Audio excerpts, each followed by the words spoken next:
ሪቨርሳይድ በደንብ ገና ስላልወጣ ምን ያክል ሰው እንዳየው አላቅም። ግን እውነት ለመናገር ከሰራናቸው ስራዎች ውስጥ በጣም ከፍተኛ ግምት የሚሰጠው በጣም ጠቃሚው ስራ ሪቨርሳይድ ነው።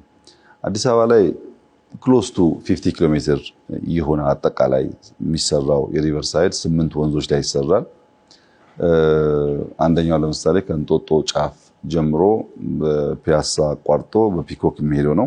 ብዙዎቹ ወንዞች ግን እየተገናኙ የሚሄዱባቸው ቦታዎች አሉ።